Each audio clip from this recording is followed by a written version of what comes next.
Today, I'm going to be talking about the book Make Time by Jake Knapp. I think that's how you say his surname, and John Zeratsky. Again, I think that's how you say their surnames, but I do apologize if I got those wrong. I really like this book because I think that it is not trying to push a single idea so forcefully in a way that no longer feels helpful.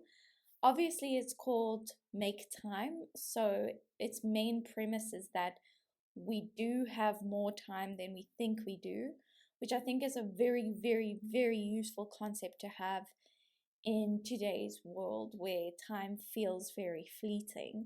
But at the same time, it doesn't push what or how you should spend your time. I think it gives you a nice amount of freedom that you can be aware that you have more time to do something that would suit you. And so I really think this is a helpful idea to put forward. And I also think, just speaking about coaching and the value that it could bring to your life, that there's an opportunity that you have more time than you think to pursue something like coaching or something else that might improve your life. Probably my favorite premise of this book, and what I want to start off with, is the authors say that you should start your day by thinking of what do you want the highlight of your day to be.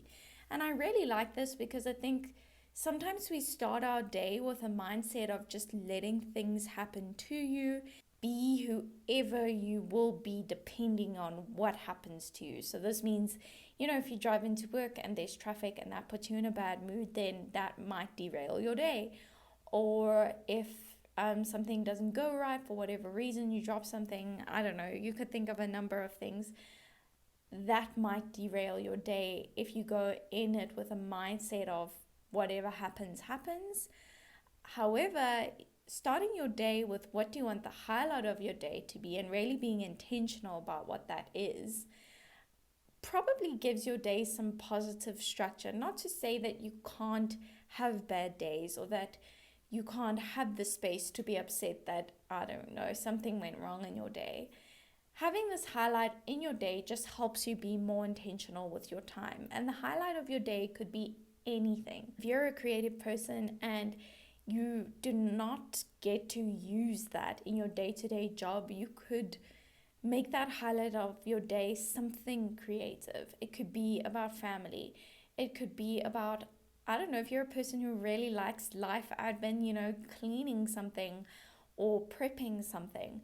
I just really like this idea of what do you want the highlight of your day to be, because I think it also directs, who do you want to be going into today. And I really think that that is a helpful thing to kind of do what you want to do, not just live by other people. Following on from this idea of thinking about what you want the highlight of your day to be, the authors give some really helpful tips on how to decide what your highlight could be. And so they give 3 check boxes in order for you to try and narrow down what your highlight could be. And I also think that these really can apply to work. You can easily let your highlight of your day be something related to work with these check boxes in mind.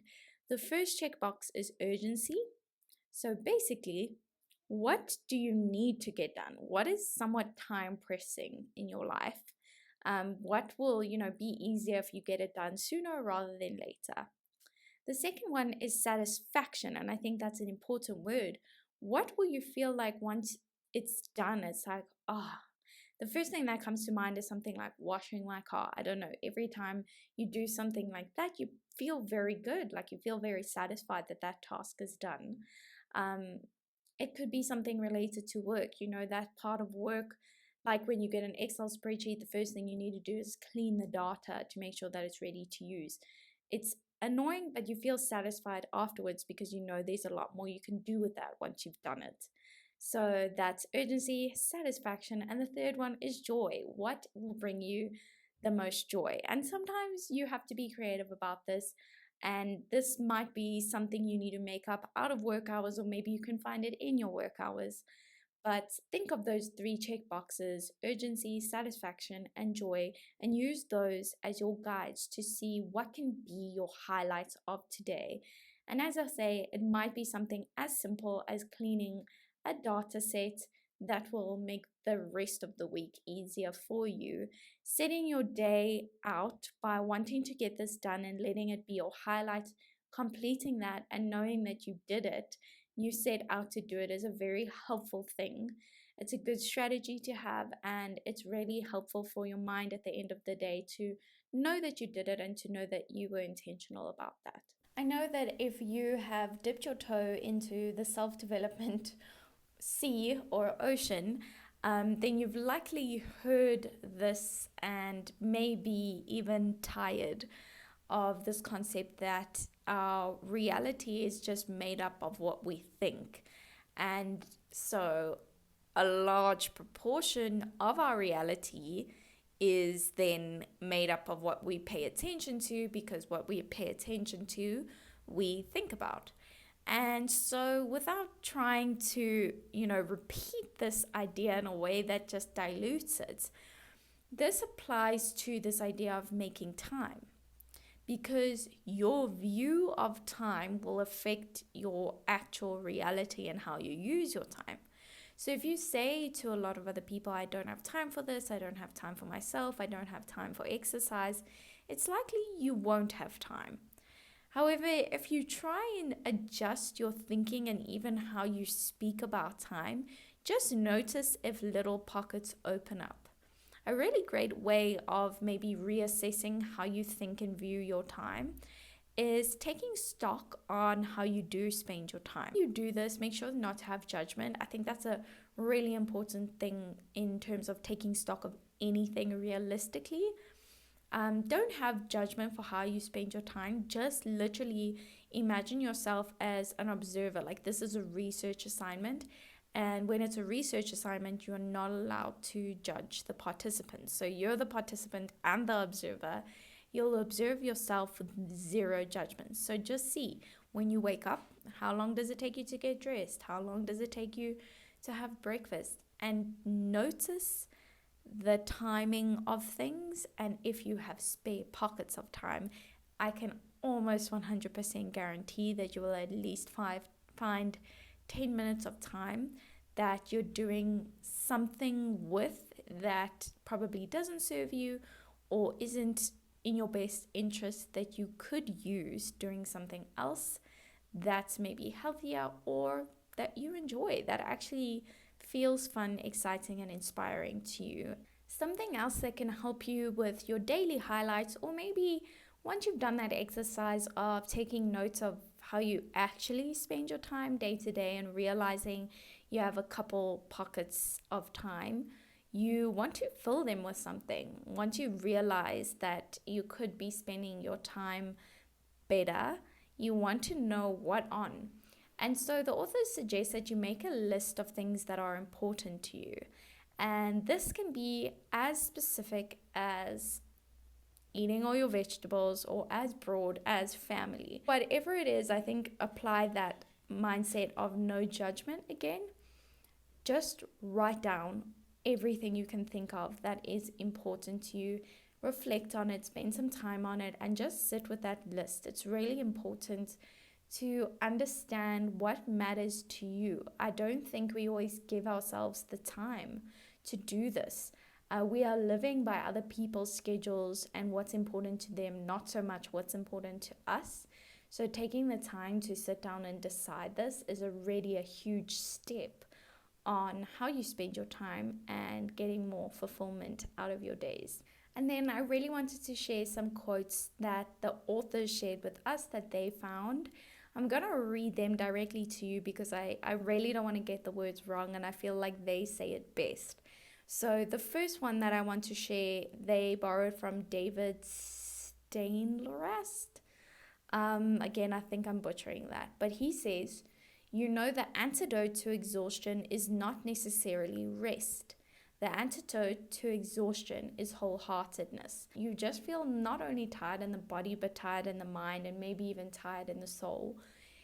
It doesn't always mean that you need to rest more. it might more likely mean that you need more wholeheartedness. You need to spend time on the things that are important to you, that you feel fulfilled by, and also just being more intentional. Even if you're spending time coloring in, if that's something that makes you feel inspired or that's something that calms you and you decided it, it will likely make you feel more fulfilled. So I really like this idea of filling your day with more pockets of wholeheartedness. So in those times where you're scrolling online or gossiping with others or watching the news, those are all things that likely aren't going to improve your state of mind. I'm very open and understanding that if people want to do that, that's all on you. It's just likely that it won't help you or contribute to a positive mindset. So, what could you do to add more wholehearted moments and replace those things with wholehearted activities or wholeheartedness, however that looks to you? It's even a good question, I think, to think about what does wholehearted mean to you? When was the last time you felt wholehearted? What were you doing? And can you think of a number of activities that make you feel wholehearted? And can you add those into your day? Next quote is by Howard Thurman, and he says, "Do not ask yourself what the world needs. Ask yourself what makes you come alive and go and do that." And I really like this again. I think it very much relates to the concept of wholeheartedness, because I think many of us want to serve others and help others or do things. And whilst that's a very valuable trait to have and a great intention, it's so much better if you can do what you do from a place of feeling alive, feeling energized and feeling happy. When you complete activities from that place rather than feeling tired in the soul, I think you add a sense of magic, a sense of care, a sense of compassion, a sense of value, just because of that energy that you bring to it. So really, again, looking at this concept of what makes you feel alive. When's the last time you felt alive? What were you doing? And can you do more of that? One of the last concepts that the authors speak about is the importance of looking after your body. A lot of people think that your brain drives the bus, if the bus is like your day-to-day life and the activities that you do. And whilst that is correct, the body is a very important tool in the process of completing all the things you need to do. And I think a really simple way of tapping into this or understanding this is, that feeling of if you've had like a huge lunch, like a buffet where you didn't stop eating, you just like ate and ate and ate. After that buffet, you'll likely feel very full, sluggish, you just want to nap. And so you won't be able to get a huge amount of work done or focus, or maybe you won't be able to do, 5 minutes of straight up burpees. And that's just to show you that your body is an important tool to look after, to get you to do what you want to do. And so it's important to make time to do things for your body that help it, that nurture it. And I really just leave this in your hands. And I think that's the beauty of this book too. However you find that you like to look after your body, or that you know to look after your body, make time for that. Even if it's just 10 minutes, try and make time for that. It doesn't have to be running, it doesn't have to be going to the gym, whatever it is for you.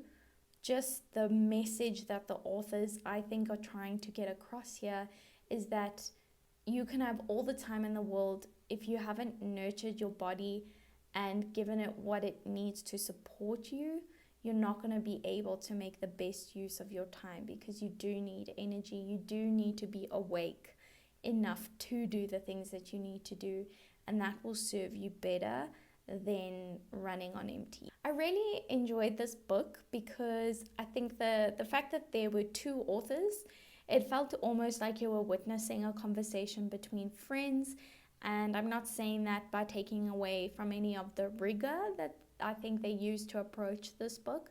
I think that they still put a lot of effort into it and it is backed by studies. Also, really like the fact that they just leave it to you, the reader, to experiment with what works for you. I think this is a very helpful mindset to have generally, that you can just try something. Try waking up earlier. Try drinking water first thing in the morning. Try doing that thing that you find fun at the end of your day for 5 minutes. Try it and just see what happens, see how you feel. And if you like it and it's something that you enjoyed, keep it. If it doesn't really make a big difference to you, or it maybe like detracts from what you're trying to do, then get rid of it. There's no pressure. And even if other people do that thing and it doesn't work for you, that doesn't mean that something's wrong with you or that you should do it. Do what works for you, experiment with yourself, and try and have fun with it. I really enjoyed this. Again, just putting it out there that you're welcome to reach out to me if you would like to explore this idea of making more of your time and you would like somebody to guide you through the process of deciding how to be intentional with your time and how to have more wholeheartedness. Definitely reach out to me and I would love to start that process.